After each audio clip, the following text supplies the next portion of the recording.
Comment j'allume? Comment j'allume?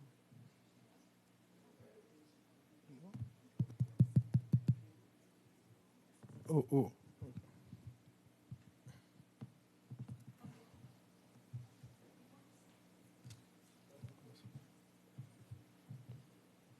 Bonjour. Bonjour à tous.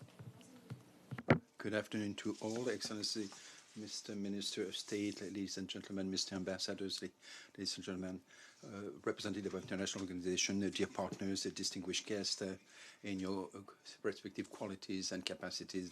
Good afternoon. The current event is at the halfway of the achievement of the SDG realization of the Agenda 2030, and within a few months that will occur in Geneva at the end of the year.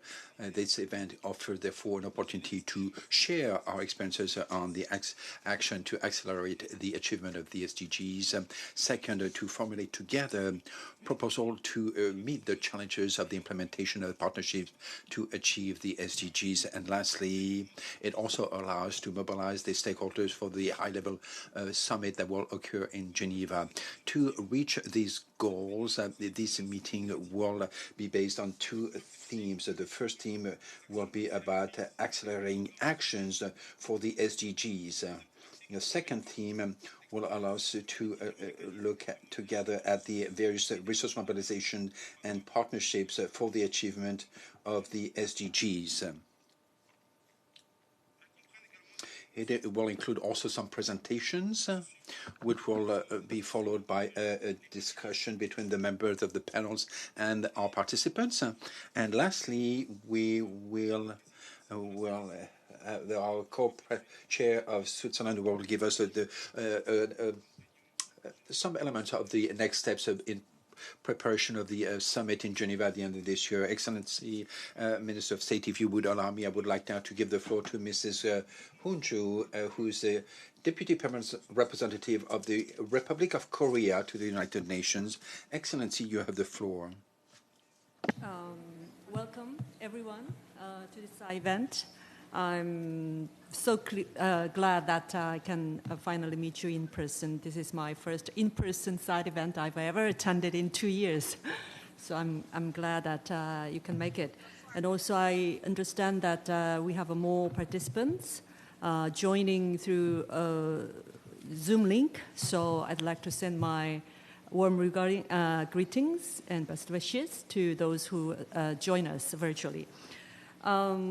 Before I begin my remarks, I'd like to thank His Excellency Mr. Christian Umwando Umsingba, Minister of Planning of the Democratic Republic of Congo, co-chair of the Global Partnership for Effective Development Cooperation, and Mr. Dominique Sem, the UNDP President Representative in the DRC, and His Excellency, Mr. Karl Lagati, Ambassador and Deputy PR of Belgium.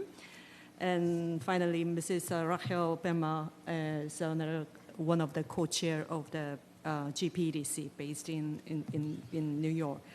I'm so grateful for your participation today as thought and action leaders of the development cooperation. And I'm very honored to co-host this event together with the permanent mission of the DRC and GPDC Secretariat and the UNDP. Excellencies, colleagues, and friends, it's been over 10 years since the fourth high-level forum on aid effectiveness, which was held in Busan, Republic of Korea, which created a GPDC as the premier platform for dialogue and action to advance effective development cooperation everywhere. Since then, much progress has been made on increasing development effectiveness, while still many challenges remain and multitude of new challenges have appeared. One of the key challenges we have struggled to respond is the COVID-19 pandemic. Despite some disappointing aspects, including shortage of the vaccine supply and disrupted supply chain, however, the world has responded to the pandemic with great global solidarity, especially by increasing the amount of ODA to unprecedented record levels. With the increased ODA, many countries saw a welcome boost to their health systems, as well as other critical aspects of national sustainable development. However, the current crisis is multidimensional. It is compounded by climate change, global food and security concerns, and increasing poverty, as well as the ongoing COVID-19 pandemic. So it is high time that the world respond with a great global solidarity again. The pandemic was the only proof that the concrete manifestation of global solidarity are not only desirable, but also absolutely necessary. I therefore hope that this trend of the increased ODA will continue into future, well beyond the pandemic. We are just at halfway in the process of implementation of the SDGs. So it is utmost important to secure enough financing for the SDGs through expanding donor base and mobilizing private finance. However, it is equally important to revisit the notion of development cooperation effectiveness and renew our commitment to that notion in our efforts to tackle all these challenges and to achieve the SDGs by 2030. So with the many challenges persisting, new challenges emerging, and sufficient financing not always guaranteed, we must strive to make continuous progress on making development cooperation more effective, efficient, and impactful. The agreed development effectiveness principles, that is, country ownership, focus on results, inclusive partnership, transparency, and mutual accountability, could and should still serve as a compass for our collective efforts. So in this regard, I'd like to sincerely thank Minister Kabulo for his leadership and initiative for this side event, where all the key issues of sustainable development are to be thoroughly reviewed. So this side event is a welcome and a much-needed addition to the diverse and rich discussions of the HLPF this year. So it is also important for raising the awareness, keeping the momentum strong on the effective development cooperation agenda, and as a contribution to fulfilling the pledge of the cooperation between the UN and the GPDC. I hope that the momentum here today can continue into the 2022 Effective Development Cooperation Summit, which will be held in Geneva this December. And I hope to meet you all again in person, hopefully. Thank you for your attention and also your participation. Thank you very much.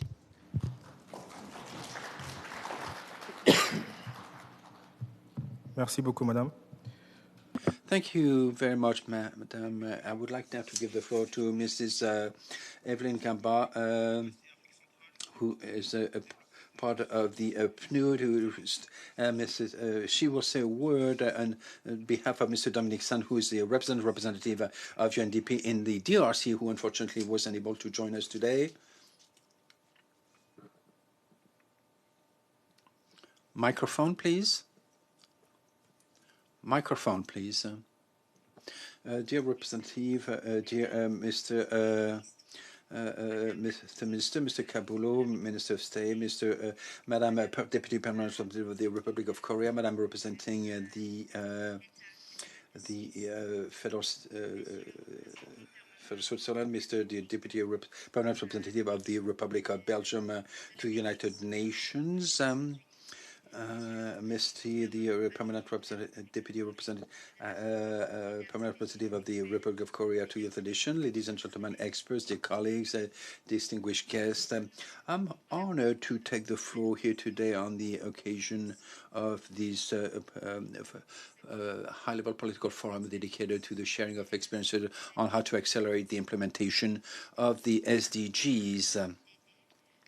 In the context that is marked by fragility and the pandemic of COVID-19. Initially, I would like to first thank the Excellency, Permanent Representative of the Republic of Korea, of Belgium to the United Nations, and as well as all the experts and partners who have contributed to the organization of this high-level event. This event is an opportunity to highlight the effort that have been deployed by the Democratic Republic of Congo to reach the SDGs and the importance of the GPEDC for an efficient cooperation for development, as well as the New Deal commitments in fragile countries.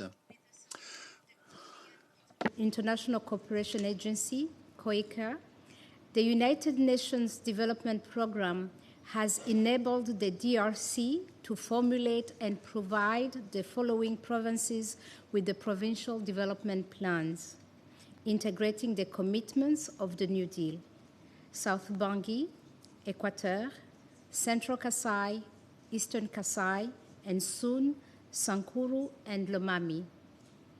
This is in addition to the other 6 plans for the following provinces: Tanganyika, Maniema, North and South Kivu, including the city of Kinshasa. COICA's support has also ensured the strengthening of the partners' coordination mechanism with a view to finalizing the compact or the commitment of the partners for the implementation of the National Strategic Development Plan, the NSDP.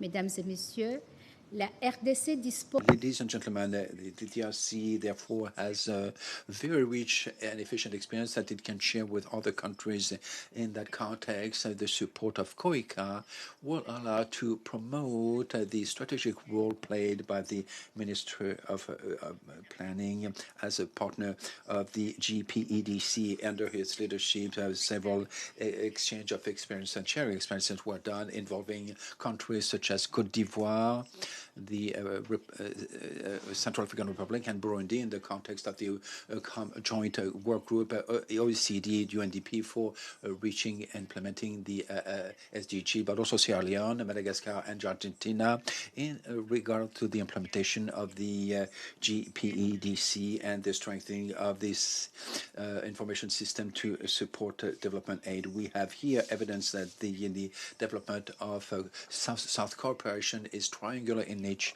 and on a triangular basis is a mean for beneficiary country to strengthen their knowledge and for sharing their experiences to solve development issues. Excellencies, ladies and gentlemen, distinguished guests, I cannot close my remarks without thanking personally the Ministry of Plan and State Minister, the Ministry of Planning of the DRC, for all of his involvement and his leadership in organizing this event. It is here an opportunity to reiterate the will of the UNDP to support all the efforts deployed by the development partner to reach the SDGs in the DRC. Thank you for your kind attention.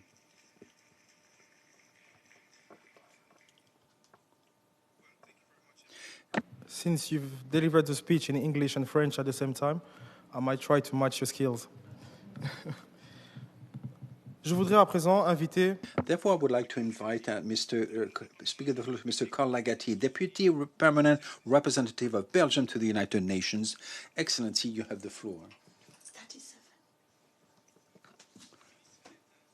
Excellencies, ladies and gentlemen, I'll start by quoting the Secretary General during his remarks at the opening of the ministerial segment of the HLPF Wednesday. Our world is in deep trouble, and so are the SDGs. Time is running out, and so I would like to thank the Democratic Republic of Congo and Republic of Korea for this very timely side event on how to accelerate the achievement of the development agenda we all agreed upon in 2015, and this is a context of fragility and COVID-19. Effective development cooperation is a matter of effective partnerships and cooperation. The COVID-19 pandemic has taught us that effectiveness and flexibility are more important than ever in responding to emerging needs. This lesson holds also for the climate crisis, the food crisis, and basically all other global challenges the SDGs are aiming to address. Full delivery on the promise of the 2030 Agenda depends on a collective responsibility to bring more scale, more ambition, and more urgency in our actions. Effective development cooperation also depends on the provision of quality funding. Unrestricted core resources bring predictability, flexibility, and efficiency to the equation, precisely what is needed to achieve greater impact in solving complex challenges. Predictability to plan and implement long-term programs, flexibility to address challenges and often rapidly changing contexts, and efficiency that comes from reducing transaction costs and thereby maximizing the resources that go to action on the ground. This is why, as a multilateral donor, Belgium continues to provide significant levels of unrestricted core resources to our multilateral partners like UNICEF, UNDP, UNFPA, WHO, and ILO. Mais aussi dans notre coopération. But also in a bilateral cooperation, for instance, for the DRC, which we receive 100 million of aid for development, and is our most important development partner. Belgium is also putting the emphasis on the efficiency principle, as mentioned by my colleague from Korea. Ownership, accents, emphasis on the result, inclusive partnership, transparency, and mutual accountability in this area of family agriculture. We're supporting mostly the development policy of the DRC, and thanks to a joint and inclusive effort, we've managed to increase by 26% the yield of manioc, rice, and aquaculture, which, in light of the current food crisis, is of course very important for the a local population which is experiencing great difficulties since the beginning of the COVID-19 pandemic. Belgium has been working non-stop so that the low-income country have equal access to the vaccine. And to that end, Belgium, with other member states of the European Union, has committed to is part of a global mechanism to buy vaccine, COVAX, and Belgium is supporting COVAX indirectly through our contribution to the European budget, and the first donor of ODA, and also through funding directly by 20 millions of euros, and therefore 12 million of doses from Belgium have been attributed with support of an additional 3 million for transportation and the support and providing medical equipment. The COVAX effort, of course, will not be a sufficient coverage to cover the entire world population. It's only a short-term solution, and this is the reason why my country has invested in the structural solutions for the long term to improve the access to medical equipment. We have accelerated in the Team Europe method the investment of starting local production, especially in Senegal, Rwanda, and South Africa, in the sharing of technologies and the competencies with Africa. Belgium, funds in that effect. The WHO with 8 million euros, including 4 million, are dedicated to starting of such a technology hub in South Africa.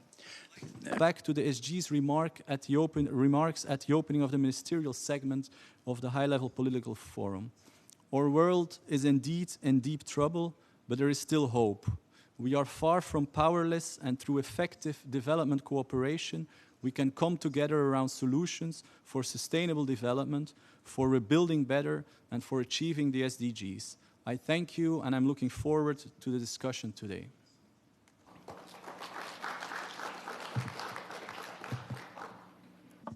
Thank you very much. With your permission, Excellencies, I would like to invite you, Honorable Minister, to pronounce a few words. Excellencies, ladies and gentlemen, co-chairs of the World Partnership present here, the representative of UNDP, representative of Belgium and South Korea, and the Republic of Congo, distinguished participants to your grades and protocol respected. Allow me to welcome you all, first of all, for having created the time to attend this meeting despite your very busy schedules. Dear brothers and sisters, participants, there is to accelerate sustainable development through effective development cooperation in a context of fragility and COVID-19, progress made and challenges made. Midway between 2030, the reality is that the achievement of the SDGs still very low, and which will clearly indicate the to identify accelerated attention, and particularly within the context of COVID and fragility. Efficient cooperation for the realization of the for the implementation of the SDGs requires a new world partnership and focus on efficient cooperation, which will be endorsed at the summit in Geneva through the World Partnership. The holding of these high-level side events on the margins of the HLPF will enable to, first of all, share the experiences on acceleration on the implementation of the SDGs and to mobilize the stakeholders for the roadmap towards a world partnership that will hold place on the 14th to the 16th December.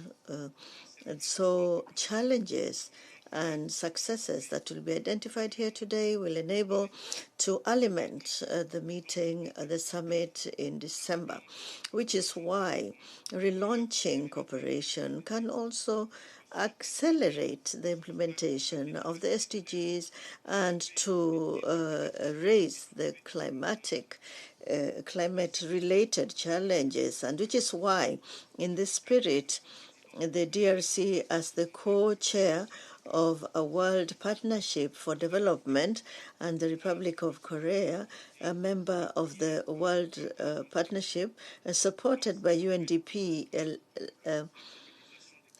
makes an appeal for the preparation of this of great importance, which is why today's session has the following expectations: outcome, identify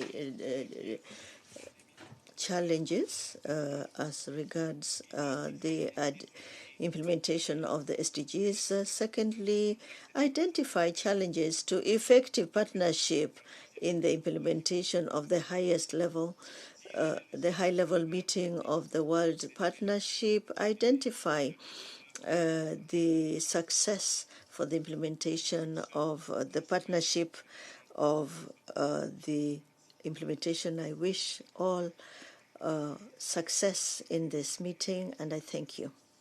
Merci, Excellence, pour ces mots qui reflètent la... Thank you very much, Excellency, for these words that highlight the importance of our meeting today.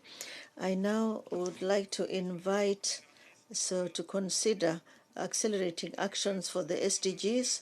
I have the honor to invite Her Excellency Dr. Rania Al-Mashat, Minister of International Cooperation of Egypt. She also served as a Minister of Tourism, and thank you for welcoming her.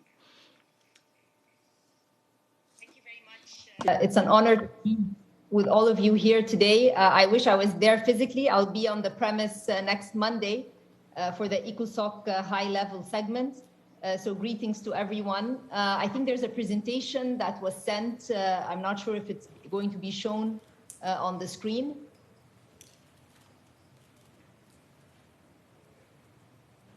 Okay, great. Thank you very much. I thought that it is very important, and a few points were already made by the honorable representative from Korea and also the UNDP representative in Congo, and I thank the joint effort to put this together. I believe that the governance for sustainable results, we're going to go over that very quickly, and it was very clearly identified in what our colleague from Korea mentioned. we translated that internally into principles of economic diplomacy on our side, and we implemented those during 2020, the year of the pandemic, and I'll speak very briefly about those. And then how we moved forward on a number of SDGs, particularly the one on climate change, and then what we are going to be doing to be able to fill in the gap between now and 2030, particularly when we come to just financing, and that is related to the energy transition. If we can go to the next slide. Next, yes. So of course, the governance of sustainable results, if we take a look at the Global Partnership for Effective Development Cooperation in 2011, this was an extremely important beginning of the governance of how we can together identify what needs to be done and also create very important monitoring mechanisms.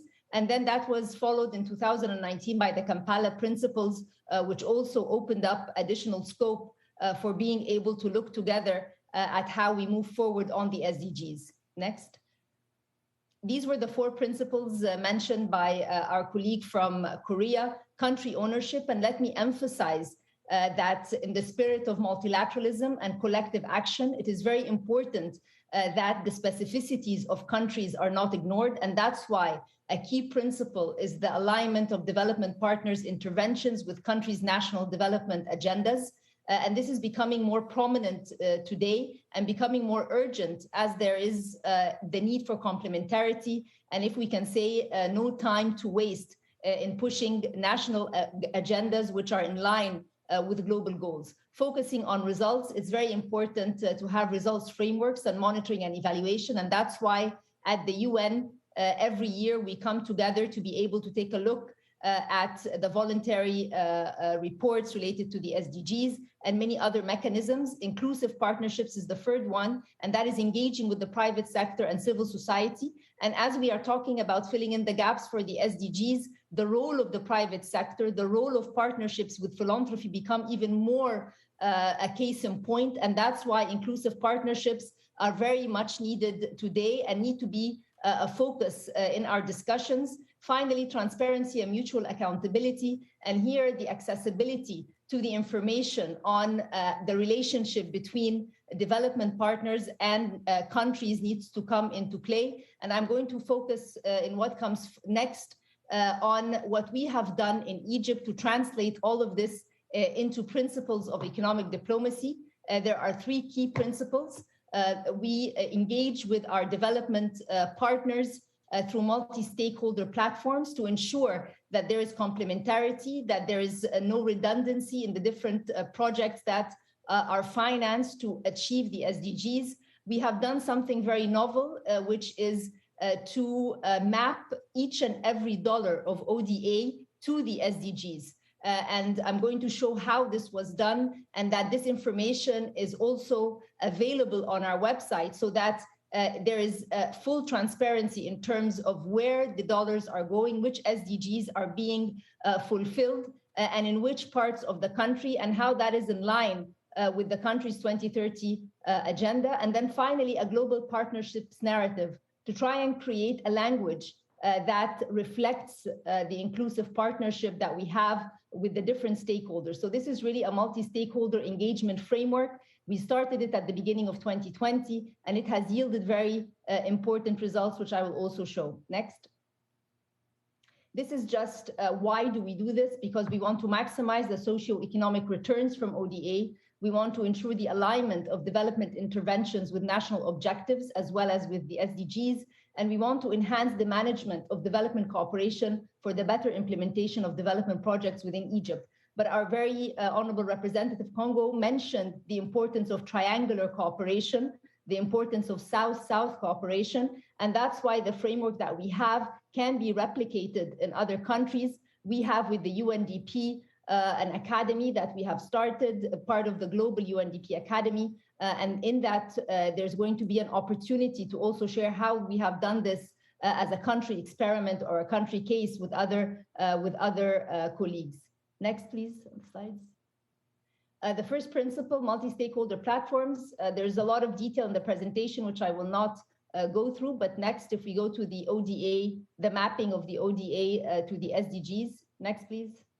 These are the principles of the platforms: inception, initiation, design, actualization, review and refinement, and scaling and sustainability. These are the steps that we went to in order to create the framework for our multi-stakeholder platforms. And it's been a very effective way to mobilize resources that were very much needed during the pandemic. In 2020 and in 2021, Egypt was able to mobilize ODA financing of $20 billion, with $4.8 billion directed to the private sector. And this was made possible through this type of engagement. Next. These are just some of the examples that took place during 2021. Next, please. This is the second principle of our economic diplomacy, and it has to do with mapping the impact of ODA financing. And this is a very powerful tool. There are many discussions in the literature on how to do this mapping, but let me quote OECD, which says that development investments relevant to the needs and priorities identified by development countries are articulated in their country results frameworks. This is establishing the link between ODA and SDGs. If you go to our website, the mapping exercise that we have done, you'll be able to look at any SDG, click on it. It gives you where these projects are, which parts of the country. And if you click on any one of these, it also gives you a description of the project, who's the development partner, how much money, how many beneficiaries. So it's a very important tool, important for the country in terms of governance, but also important for the development partner, as the global institutions and the bilateral partners as well are trying to identify how their financing has been directed to different SDGs in different countries. Next, please. Again, there are two methodologies: sectoral SDG mapping and project SDG mapping. All of this has been documented in a book that we launched from London School of Economics last year, and it is also available to colleagues. We'll make sure that the link will be made available as well. And maybe during our meetings in December, there might be a way to show this as well and see how we can maybe replicate it in other countries also. Next.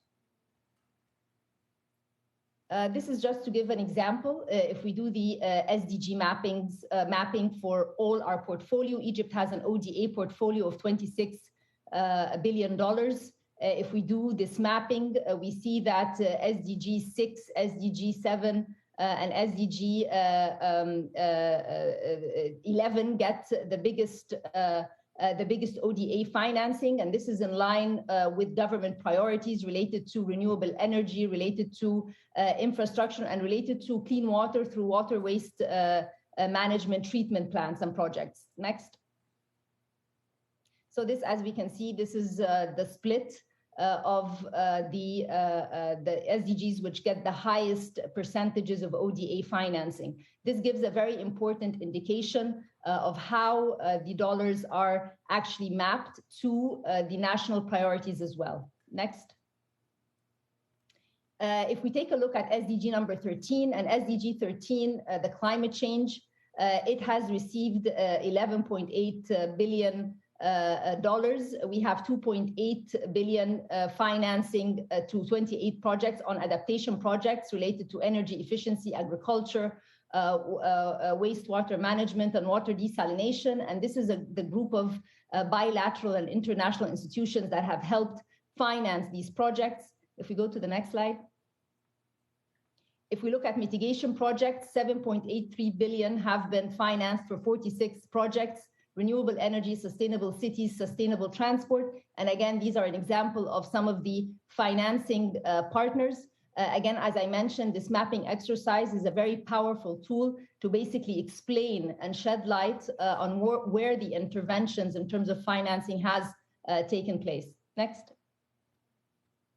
Now, if we take a look at resilience and sustainable investment, it's been extremely important over the past several years as the country is moving towards a green economy, to take a look at energy efficiency, transport, sustainable transport, to try and reduce CO2 emissions, water, to make sure that no drop goes wasted, and agriculture, given the importance of adaptation projects for the country, and also food security. And in the next slide, we also, just for illustration purposes, give an example of how when ODA financing is used, you are able to mobilize more private sector engagement, but this requires that the government undergo structural reforms.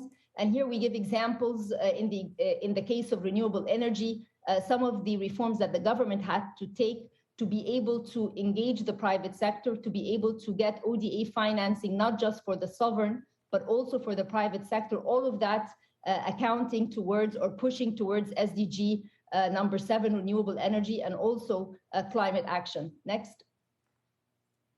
Again, transportation is another example, and ODA financing has been used for the metros, for dry ports, again, greening the transport, the sustainable transport. Next.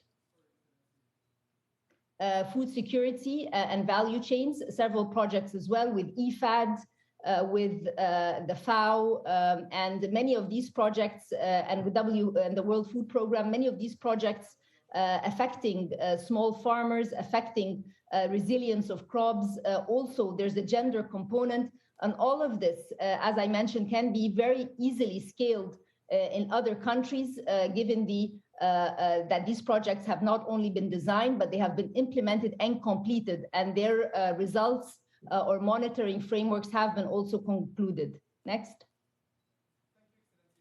Water desalination and water waste management is just another example, and here are some details, but I won't go over them. Next. I know that I might be running a little bit over time.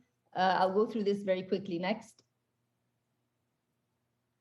Global partnerships narrative. This is in each and every project and in each and every dollar that goes, ODA to meet an SDG. It's always about people at the core, projects and action and purpose as the driver. So people and projects and purpose. This is how we create a narrative around our work with development, with the development community. Our development cooperation is really anchored across or on these three P's: people at the core, projects and action, and purpose as the driver. And the purpose here is the SDG. So each project we are able to say which SDGs they have been able to accomplish. Next. Again, commitments towards a sustainable economy. This is something which we take very seriously. Next. And when we talk about climate action, and Egypt is going to be hosting COP27 next November in Sharm el-Sheikh. Sorry, Excellency, we're going to have to stop you. Sorry, we are running behind time. Okay, well, thank you very much for giving me the opportunity. And let me just conclude by saying that we invite all of you to Sharm el-Sheikh next November for our climate, for the COP27. And there's also sessions on financing the climate action, because there's discrepancy between the amount of financing that goes to developing countries, particularly in Africa.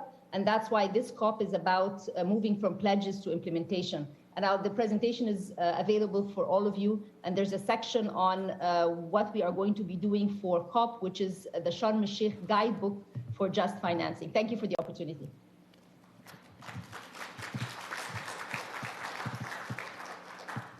We are the one thanking you for your presentation, Excellency, and we can see how passionate you are about the subject, and we know that green growth is a very important topic in this actual context. Merci encore, Excellence. Thank you once again, Excellency, for your message. We realize how much green growth is important, and we congratulate you for your presentation. And we notice that you put the emphasis on the setting up a governance model based on results. And we want to thank you also for your presentation and for sharing your knowledge, investment and the political commitment that have been announced in Egypt to mitigate, climate change effects. As you said, presentation is available. Unfortunately, we were unable to let you finish, completely, but I invite all the participants, therefore, to download it, to access this presentation after this meeting, so that you can review all the slides in this Her Excellency's presentation. Now, I would like to give the floor to Mr. Ernest Colman Pedro from Benin, so that we can listen to the voice of civil society as well. He's going to present the experience of Benin, on the theme to have no one left behind. And we know indeed that the cooperation and partnership cooperation put an emphasis on inclusive, and it's important to listen, therefore, to the voice of the civil society in the elaboration of project and the assessment of development project. And Mr. Ernest, Excellency, you have the floor. I would like to give the floor, but I would like to ask you to speak for no more than 5 minutes for your presentation. Thank you very much, and thank you very much for giving me the floor. I think that I'm going to limit myself to the 5 minutes you've allocated for me, but I'm not sure that you can see my screen, though. Hello? Can you hear me? I don't know if my screen has been shared. Yes, we're listening to you. Your screen has been shared. Please go ahead. So in relation to Benin, we have to acknowledge that in my presentation, I'm going to make a presentation of the progress that we made on the ground, and also the challenges that we've had. And then I will present a number of favorable factors that affected the situation, and I'll mention a few examples and actions. So, therefore, in relation to the primary action, we have to acknowledge that Benin has done a lot of progress, and I'm going to base my example on the area of the schooling system. We've been able to maintain the kids in school by providing for them at least 1 meal per day on the local level, and this progress was noticed. For instance, in 2017, we were at 29%. But that rate reached 75% in 2022, and with the perspective that in 2023 we will reach an even higher level. And therefore, this program covers more than 800,000 schooled kids in various parts of the country, and has allowed to increase, education results, and the results are there, and they are magnificent, and we the result at the level of schoolgirl, for example, they've reached 100% of schoolgirl of girls are in school, and almost the same for boys. And it has demonstrated that this program has been a success up to such an extent that the food program has declared that we were a champion. And only a month ago, Vice President of Benin represented the President Talon in Rome to receive the award. But we still have a number of challenges. One of the challenges is the problem, the lack of water sometime in school. And sometimes, for cleaning water, for drinking water, and we also have a problem with the school gardens, which are supposed to supply the schools. So you can see that we still have some difficulties, and with some time we have also difficulties for parents to pay the subscription, of that they have to pay for their kids being in school. And currently, parents each kid must pay a certain amount, and the issue of water in some African countries is an issue, and some parents The interpreter cannot hear very well. The sound is intermittent. We're sorry. There's also the take into account of other issues, and we try to develop a local product, but we need to use local resources, and we need to strengthen their capacities. So we need to set up shops to provide equipment, and therefore, and now in reference to social protection plan, the project for to strengthen human capital in the part, which is part of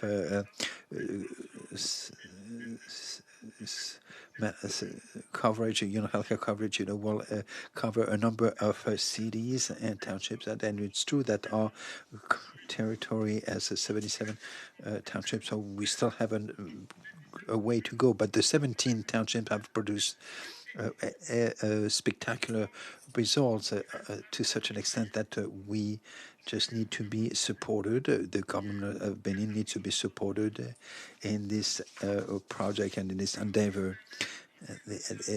This will allow to pay completely for vulnerable people when they are sick, with the pilot phase of the project for healthcare coverage, which has covered 7 townships, almost 4,800 very poor people who were entirely covered with their healthcare needs. In terms of gender promotion, we have a fight against gender-based violence. This has been strengthened, and we now cover almost 12,000 victims, including almost 10,000 women over the entire country.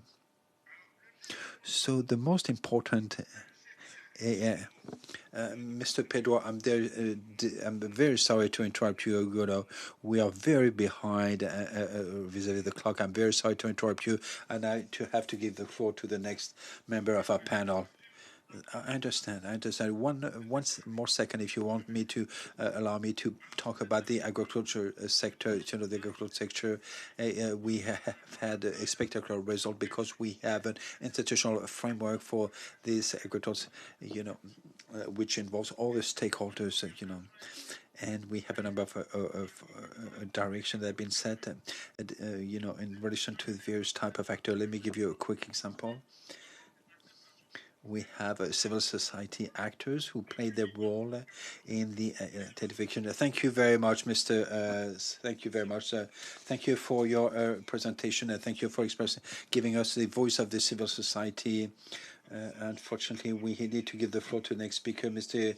Jason Tuba, who will talk about the expansion of the DRC. It's a great, big country, the DRC, with many challenges. Mr. Etanda, I would like to ask you also to be brief and concise. Thank you. Excellency, distinguished guest and participant, I would like to talk about the experience in DRC and the south part of the country in the local and sectoral implementation of the follow-up of the SDGs in the context of fragility that is ours, and in the COVID-19 context as well.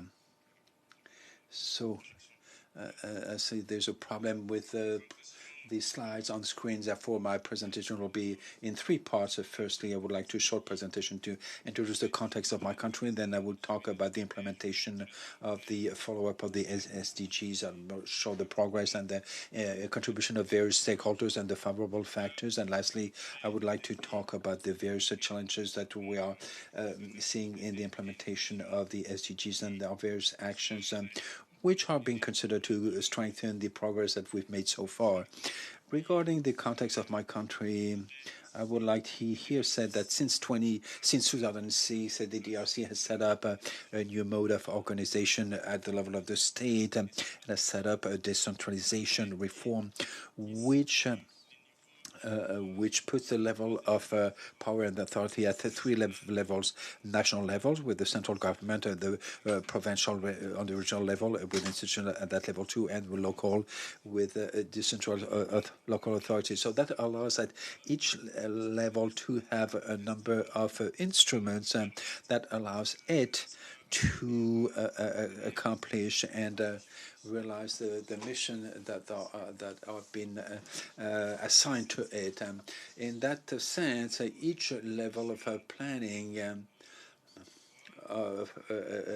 power planning has what we call a development plan through which we define the strategic goals that have been defined, which are supported by the priority action plans. So when the national level, we have what we call a strategic framework, a unique strategic framework for which integrates all the involves everything that happens on international level for our country. So the SDGs are included in that. We also have the New Deal, and also the issues related to COVID-19 pandemic are included in that. So all these issues are taken care of that level, and the strategic orientation at the national level are very well defined. At the provincial or regional level, we also have a regional development plan that is set up, and these plans, they are based on the national defined goals, because the development must be inclusive, and we can have that, everybody, acting in their different, part of the country separately. They need to be coordinated. And the local level, we have a local development plan that take into account the defined orientations at the national and the regional level. And all of those orientations, which are at national level, of course, inclusive, but they're also sectoral, education, healthcare, energy, and so on and so forth. And each of those sectors, there are still some links that are being made with the various commitments, SDGs, the issue related to the New Deal. Next slide. So in terms of the implementation, the follow-up of the SDGs, I was saying that there's always an analysis that is made when we set up these planning instruments.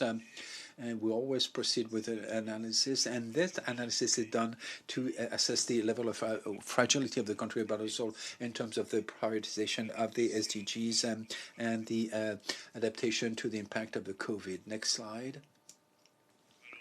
So a number of progress have been made today thanks to this type of sectoral and local planning, especially in the area of education in relation to SDG 4, thanks to the fact that the school is free. And in the area of healthcare, we've set up the universal healthcare, and also in the area of governments, the SDG number 16, with a number of actions to fight against corruption and fraud, and also the issue of gender. And if you recall, our president of our republic was called a champion of masculinity, positive masculinity. And there are also no contribution of all the stakeholders. They are important to all the stakeholders at national and the international level, and especially at the level of the United Nations, contribute to bring the necessary elements to define concrete actions with resources that are still insufficient, but some resources that are available to implement those actions, and factors that allow, favorable factors that allow to get this progress. We have also a political will and the participation of the stakeholders. I mentioned their contribution earlier, and there's also the fact that there's a prioritization of the target that are defined at the level of the country. Next slide. And despite those progress, we still have some challenges, in particular in relation to the strengthening of the peace, and also the challenges of mobilizing necessary fundings and financing. So then to that end, we consider action to strengthen the local action. And we need to maintain the stability, political situation, and the security of the country. And I need to remind you that the DRC has set up aid national policy that can orient the various support here and there. There are also actions that are being considered, maintaining and strengthening peace also. Thank you very much for your attention. Thank you very much for this intervention and remarks. We note also this need to strengthen the peace and in the DRC, especially in the Great Lake area, and also the challenges of the finding the resources, internal and national resources are not necessarily very big and are often insufficient in least developed countries, and need often partnerships in this area of resource mobilization and a partnership to achieve the SDG. If you allow me, Excellency, Mr.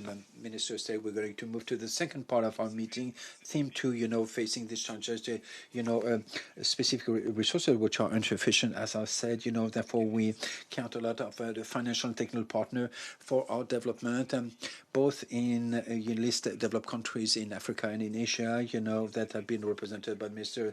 State, Minister of Planning, and for the partnership, and therefore we need to have new methods of financing. In this area, I would like to give the floor to Dr. Jin Sun Song, PhD, Assistant Professor at the Institute of Foreign Affairs and National Security, who came from Seoul, Korea, especially for this event today.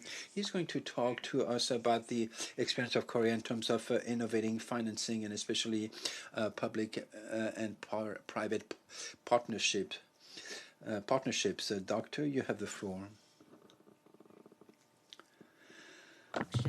So I was asked to briefly comment on the contribution of innovative financing and what could be some of the major challenges in implementing this.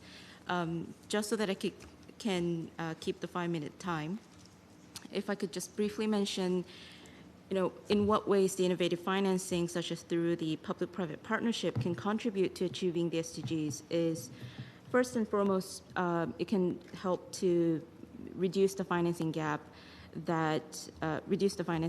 in achieving the SDGs. So in light of the emerging and persisting global challenges, we are seeing financial constraints that are faced by both donor partners, partner countries, as well as development partners, while the global challenges putting increasing demand and need for development sources of development finance. And by engaging with the private sector, utilizing their expertise as well as their finance, not only are we able to scale up the development support that we can provide to the partner countries, but this can also lead to better sustainable results. And through the case of Korea, there is definitely an appetite for the public-private partnership. In the case of Korea, especially for the startup companies, there is a great sort of demand for the government to create venues for the private sector to be better engaged in the development process and to help achieve SDGs in developing countries. And one of the ways that Korea has been supporting is to provide not only network and information, but also seed money for these private sector companies, especially startups and small, medium companies, to venture into developing world. And in a way, by blending the expertise, the technology, some of the comparative advantage that these private sector have, it has led to positive and noticeable results, which I won't go into detail. But in terms of some of the challenges, I would like to highlight 2 points. I think first is, how can we make sure that in light of these continuing global challenges across wide issues of health, water, food, energy, debt, how can we make sure that those hit hardest by these challenges are not left behind? If we are, with the global challenges, there has been increased instability in some parts of the world, particularly in developing countries. And for the private sector who are looking forward to leap, interest from their engagement, it's also likely that development finance can be more concentrated into upper middle income countries and high income countries where there is less risk. But how can we make sure that the innovative financing is much more geared towards those more in need, such as the least developed countries and low middle income countries, but also the vulnerable population within different developing countries? And in this context, how can we better utilize development cooperation, particularly traditional forms of development finance, such as ODA, to act as a catalyst for not just innovation, but also in mobilizing larger and better quality development finance while creating much more business-friendly environment to enhance private sector engagement. And second challenge that I would like to highlight is, since this is an event on GPDC, GPDC has developed the Kampala Principles for private sector engagement in 2019. I think one challenge that we need to think about is how can we better engage the private sector stakeholders to better adopt the Kampala Principles. Currently, the guideline or the principle is suggested for voluntary use, but it does hold very key principles, as mentioned before, that can lead to more effective development cooperation, but also achieving SDGs. And to those in the private sector who perhaps do not really speak or understand in the same context as those in the development cooperation sector does, what could be the incentives for the private sector to better adopt and internalize the Kampala Principles in their development cooperation activities or in their activities in developing countries? To them, this may sound as much as normative and perhaps vague. So how can we better translate these principles so that the private sector can better comply with the principles to lead to more effective development? So those are the two challenges that I would like to highlight, and I think I will stop here. Thank you.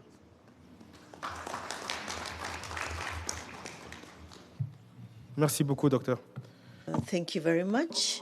Now I'd like to give the floor to our Mati Basba, a senior economist, Ministry of Economy, Planning and Cooperation from Senegal. She's here with us. I thank you.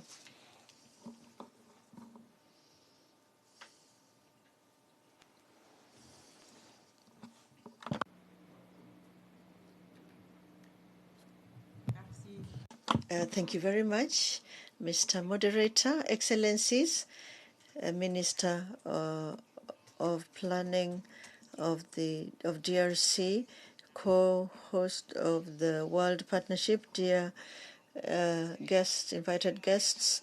I'd like to focus my intervention on the mobilization of resources by partners, public-private partnership for the achievement of the SDGs. This is so in the mobilization of the resources for partner countries through the collaboration of the civil society, private sector, to start the dialogue and the best way on how to work together in order for the high-level political forum, which will be held in December. Senegal has implemented a multi-stakeholder for ODA that was focusing on the achievement of the SDGs. This is the civil society, private sector, public services, territorial authorities, partners on development is in itself the main actions that are very important for the mobilization of resources, inclusive resource mobilization by the government. Now, how these financing through the PPP meet the requirements of financing, and which is why Senegal established its financial structure for the supporting national strategies that exist to ensure the acceleration of the mobilization of resources for the implementation of the SDGs. And now there's the strengthening of partnership, and which provides guidance on the strategies. First of all, underscoring the important opportunity of mechanisms that are available for this to Senegal, and also underscore the importance of the options for the priority that is accelerated and adjustable in responding to the COVID-19 pandemic. So the PPP, again, has been utilized as the motor and the engine and the driving engine to accelerate the development at the national level. So indeed, this strategy for financing needs to repose on PPP, which requires that the private sector, the national private sector is developed, and a certain number of measures have been undertaken through the adaptability of the banking system products and the domestic finance mobilization, and through the setting up of the PPP in the local governments. So there's been a lot, government is doing a lot towards the private sector and to develop, elaborate, set up, and build a new infrastructure that exists so as to improve on service provision, the installation, which was solely limited to the public sector. So the government has then been very encouraged by the increase in the public investments, and so clearly the public investments are no longer as attractive. Therefore, the mobilization of capitals to accelerate access to infrastructure has been very important too.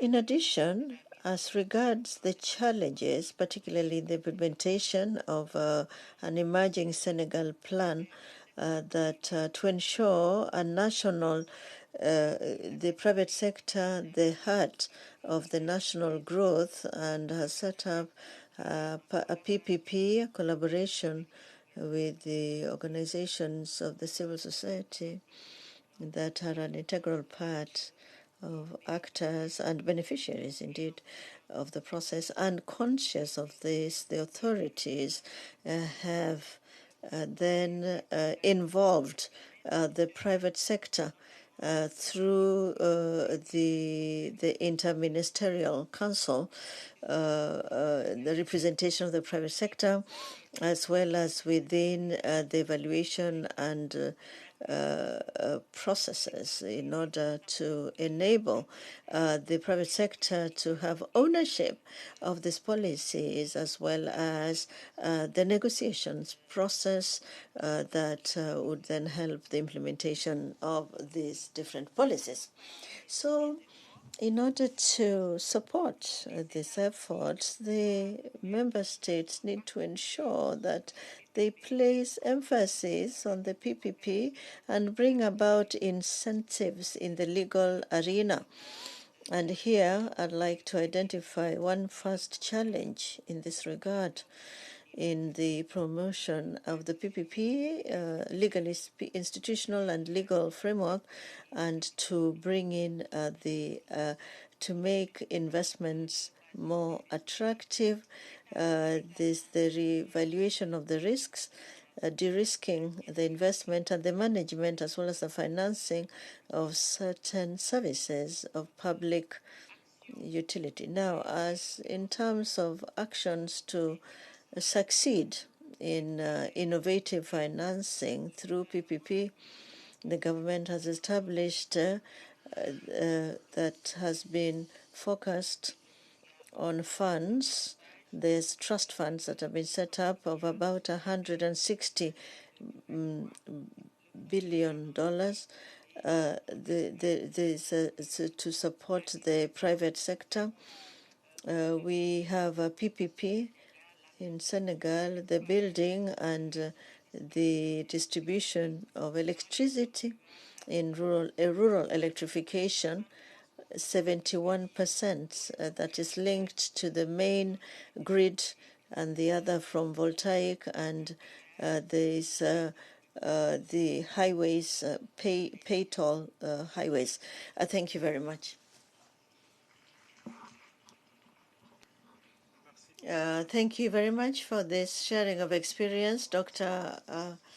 Awa Madamawa. So now, for innovative financing and to fill the gaps, we need to come into certain mechanism, such as an innovative PPP. These different mechanisms require a lot of effort from the government, as Senegal has already indicated. It's important to set up the framework, laws, and indeed the unit within the ministerial committees to follow up. And as said by Doctor, it's very important to share the risks, the investments, the guarantees, and to put in place the reform of the banking system to encourage these new forms of financing for development. So we have listened to the experience of Korea and Senegal. I now would like to give the floor to Madame Rachel Gogua, the chair of the civil society industries for the SDG initiatives, and particularly for orphans and vulnerable children. I'd like to give you the floor. Excellencies, Mr. Honorable Minister of DRC, ladies and gentlemen, members of the Diplomatic Corps, invited guests, ladies and gentlemen, we'd like to first of all thank UNDP headquarters and Cote d'Ivoire and the government of the DRC for having invited us to this in the margins of the HLPF, which was focused on the Minister of State. And it was also requested to talk about the mechanism of a multipartite for the acceleration of the SDG. Ladies and gentlemen, our intervention will be on 2 points. The first one is that the mechanism of dialogue, a multi-stakeholders dialogue, and the other second one, we are going to share with you certain information on the activities that our organization has undertaken. So now, with regard to the multi-stakeholder dialogue for the acceleration of the implementation of the SDGs, our organization is an outcome of a collaboration of actors of the civil society organizations, technical advisors, local authorities, private sector, and the community. And this started. It's the first time when we were drawing the strategy documents of the PRSP, and also when we worked on the MDGs. Now, this long experience has enabled us, has given us the structure to fully contribute to the implementation of Agenda 2030, and we are going to look at this in 2 ways. The first one is the National Plan of Development, and the second one will be focused on the national voluntary reviews. We are going to talk about the 2021-2025 aligned to the SDGs. Our organization has has participated, and its validation through its involvement by the Ministry of Planning, the task force that was established in this regard. We have taken part in all the different in the whole process. We are full stakeholders, and on this occasion, we have also brought in the concerns of the civil society organizations and the community level. We ourselves are in direct contact with the communities, and so if we want to see what is going on, we are their spokespersons. So as regards the national review, voluntary national review, since the UNDP, since the adoption of Agenda 2030 and to the 17 SDGs, as regards the participation of our country in the HLPF in 2019, our organization has carried out independent consultation, different from those of the government, and the outcome were integrated in the national report, and there was a meeting that brought together all the stakeholders, and we were able to share the outcome of what we had been able to come with. Now, regarding the report of 2022, the démarche has been a little bit different because there were no resources to support us directly. We would have really appreciated to be funded. But however, we were fully involved and included in all the different process with all the stakeholders. So we will be looking into having a report that is inclusive and which will be included in the report. So we have we'll continue. We are here today, but even today we've attended here because we have participated in different meetings. Now, and thank you very much. Really, I'm really sorry. We have to stop here. Thank you so much for your intervention, Madam. So as you can realize, the mobilization of resources is taking a lot of time. So we have listened to Senegal, Korea, civil society. It would be very interesting to listen to the funders of Daniel Kurev, head of unit in charge of sustainable development policy. Dear State Minister, Excellencies, many thanks notably to the Democratic Republic of Congo and the Republic of Korea for associating the European Union to this event for these very crucial discussions. Obviously, from a European perspective, we very strongly believe the effectiveness is and has been an accelerator of development impact. We know that when donors' support is in line with partners' countries' own efforts, when it is delivered through their institutions and systems in support of national priorities, the impact is much bigger, faster, and more sustainable for everybody. And the overall development is strengthened. This is particularly crucial in the current context where funding is obviously an issue in the post-COVID context, but also following the Russian aggression on Ukraine and its consequences, and where poverty, inequality is unfortunately on the increase, and the sustainable development goals are overall jeopardized. So for the EU, the effectiveness principles have always been focal and central to our efforts and practice since the Paris Declaration. This has been seen in the modalities in which we operate, and most notably in our budget support, because as you probably know, the European Union is the biggest grantor of budget support in terms of grants. It represents over 40% of our national cooperation programs in over 95 countries, making at present for an overall portfolio of about 12 billion euros. Dollars these days as well, because we've just reached parity.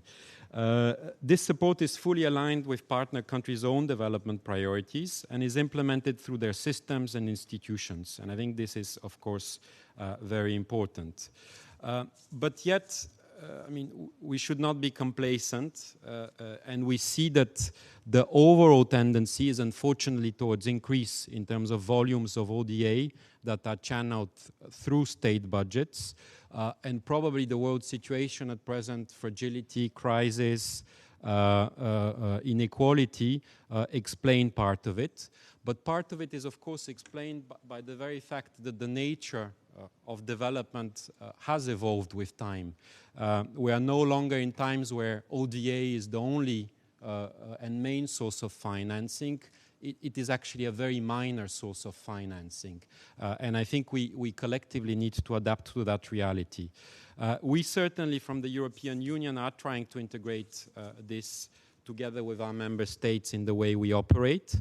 And I would say we're trying to do it in four trends. First of all, we really try to pursue a partnership approach. I think that's why, you've asked for the voice of the donor, but I think we really want to be seen as the voice of the partner and your partners.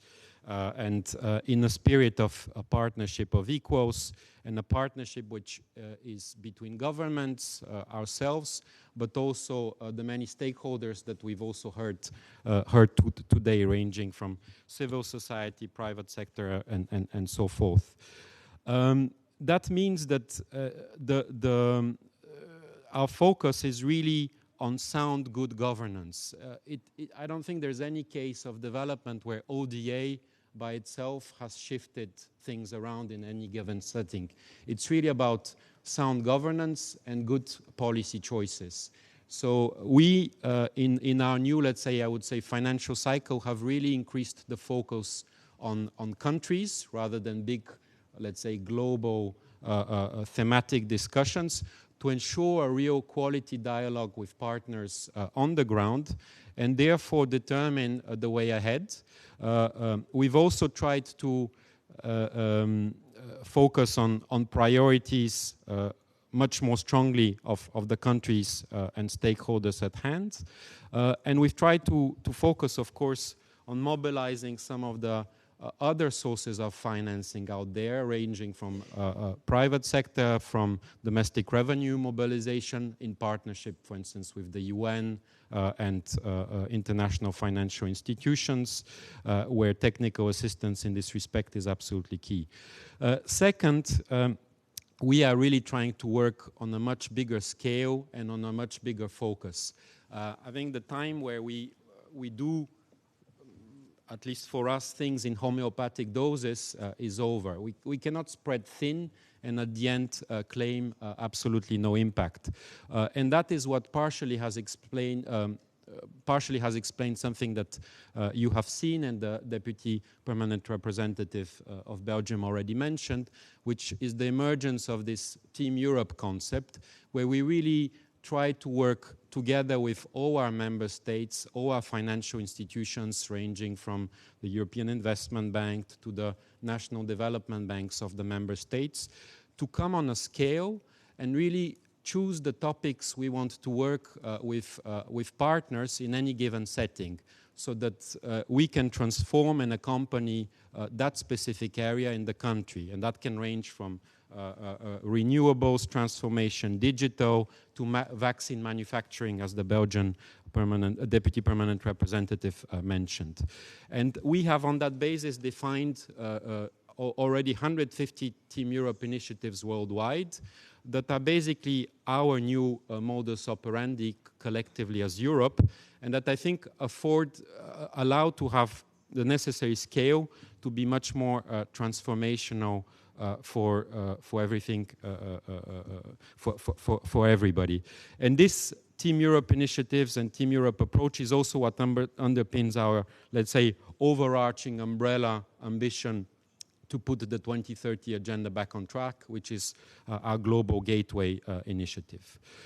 Third link to that, and it kind of links to what my colleague on the left has mentioned, we're really focused on trying to mobilize private finance resources. So in this new cycle, we really work much stronger on guarantees, blending, and the kind of instruments that can de-risk private finance and therefore mobilize the massive financing needed.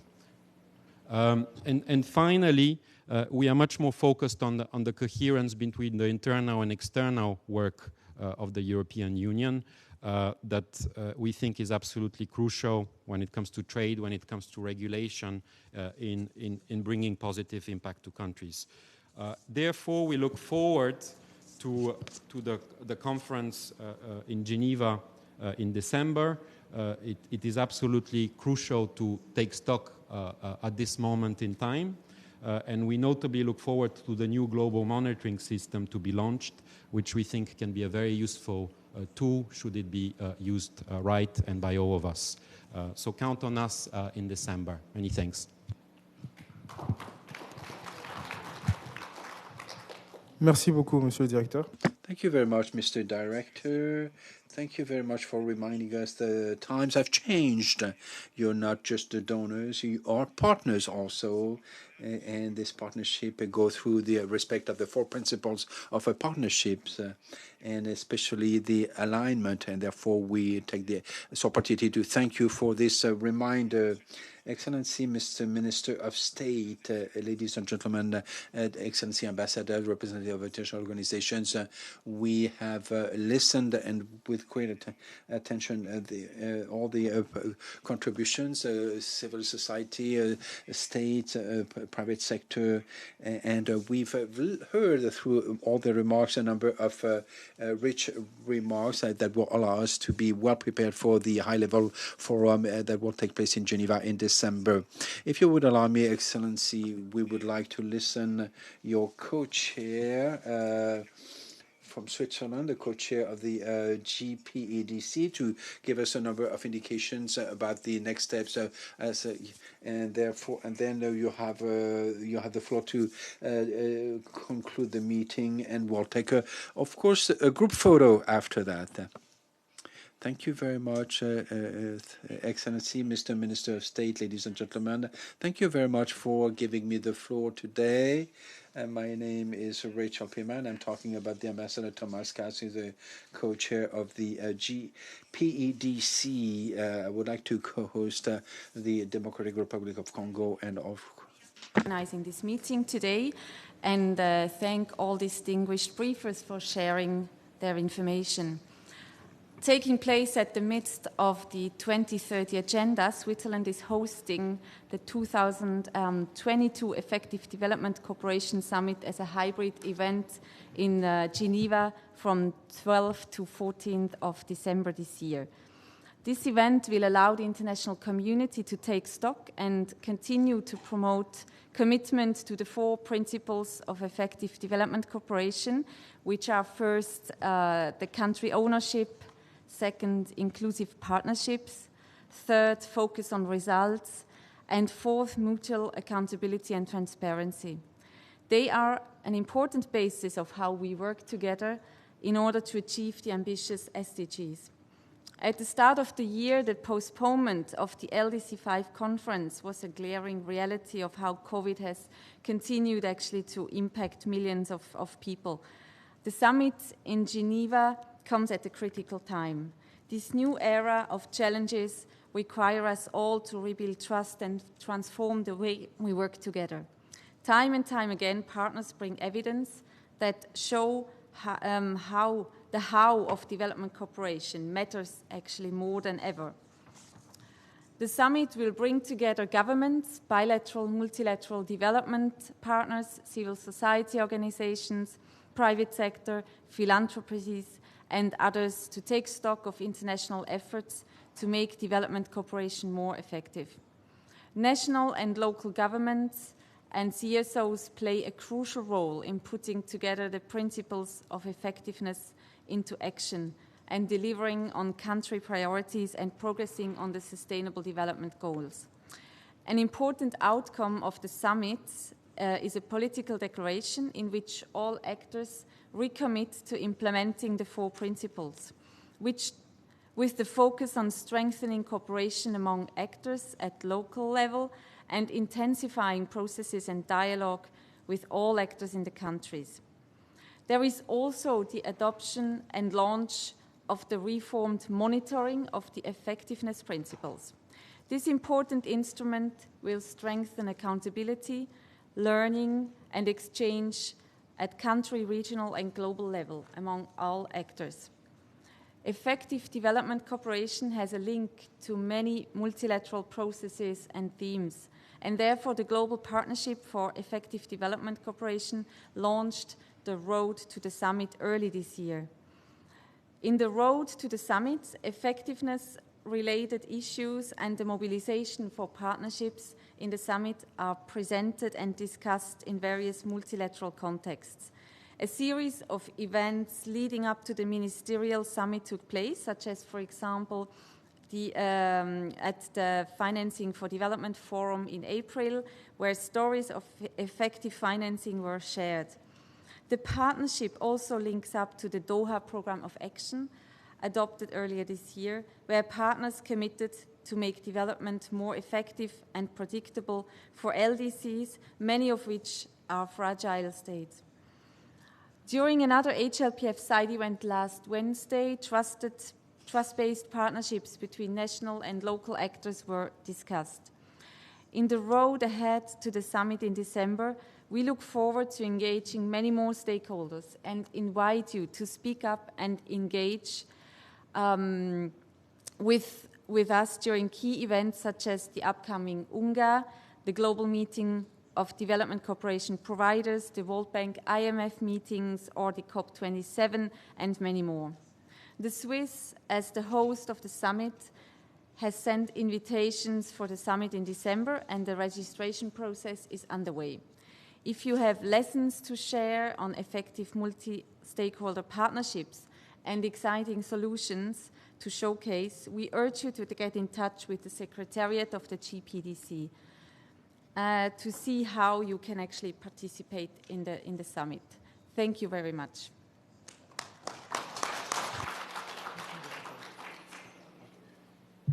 Thank you, Ms. Rael. Now we can give a closure speech to His Excellency Christian Mwando-Simba. Mesdames et Messieurs, ladies and gentlemen, Excellency, dear guests, dear participants in your various capacities, it's an honor once again to take the floor one more time in front of you to close this high-level meeting on the march towards the SDGs organized by the DRC and the Republic of Korea in the context of multiple crises exacerbating inequalities between various people throughout the world. Through this meeting today, the organizers wanted to associate a few development partners to think about the ways to strengthen our efforts to achieve the SDGs by 2030. I would like, therefore, to reiterate to all of you my thanks for your availability today and to express the fact that I'm grateful for the quality of your presentations.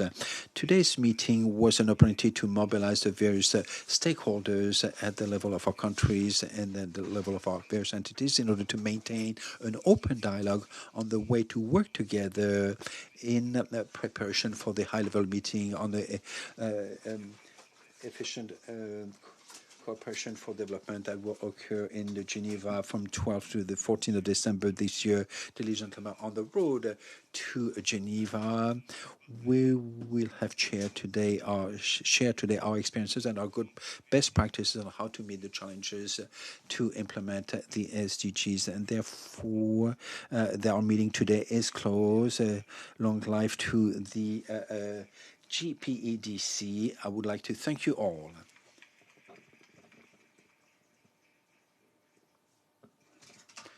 I invite all of you guys to join us for the picture.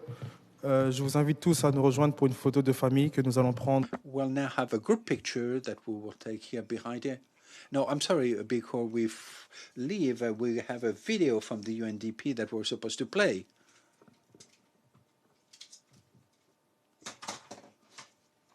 Facility for the implementation of the Sustainable Development Goals in fragile and conflict-affected settings has been supporting initiatives around the world with a focus on empowerment and the leave no one behind principle. Here are 9 important lessons we have learned. Lesson 1. Anchor national policy making with risk-informed analysis.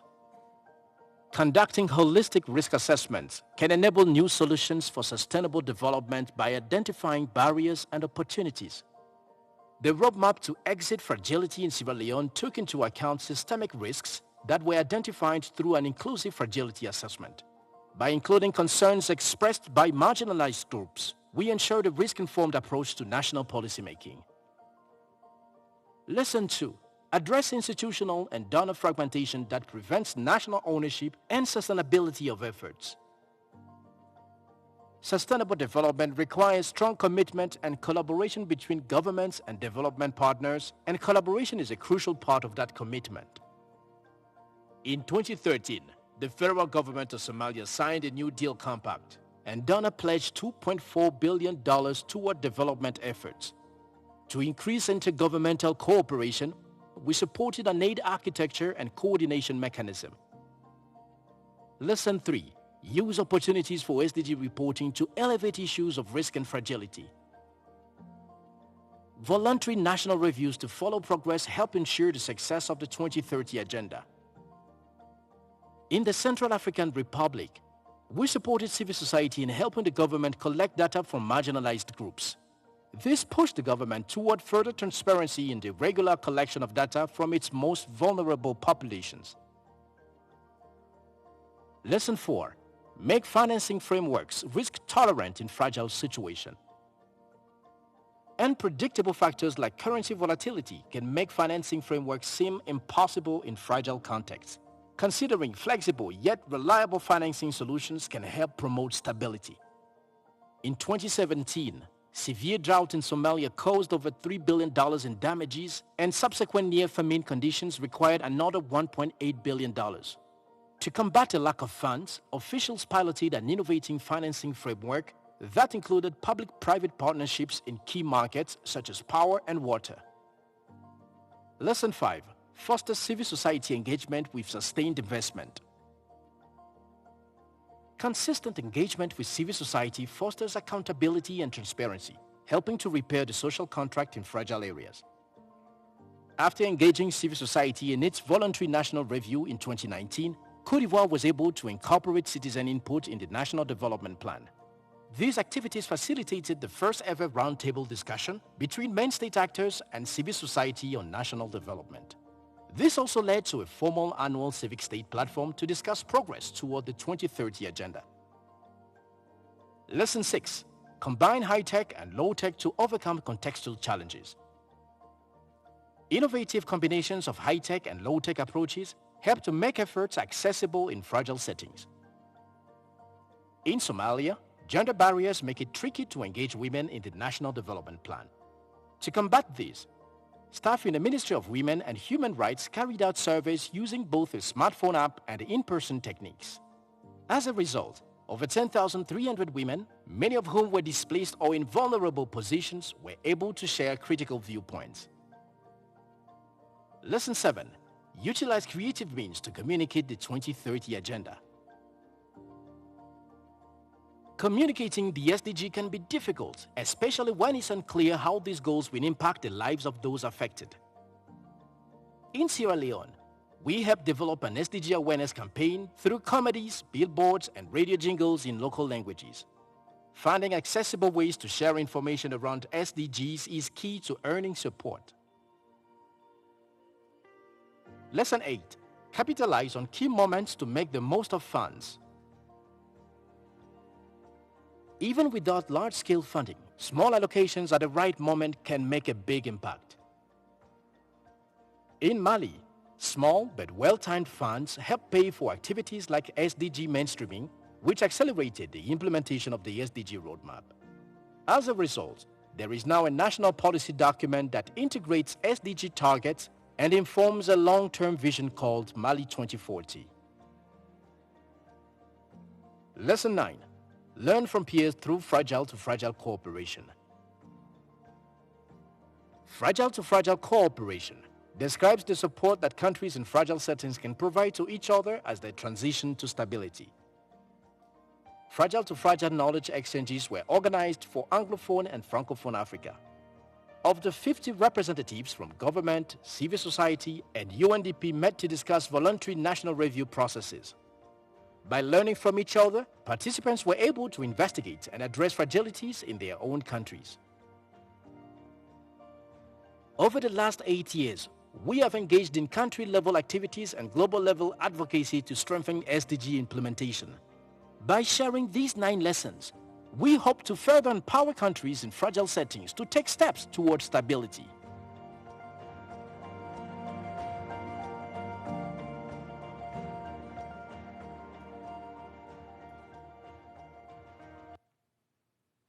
Merci, merci.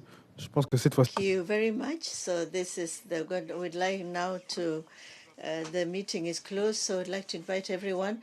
We are all going to behind so we'll be able to take the Madam Representative of Korea, as well as the Director of the Development.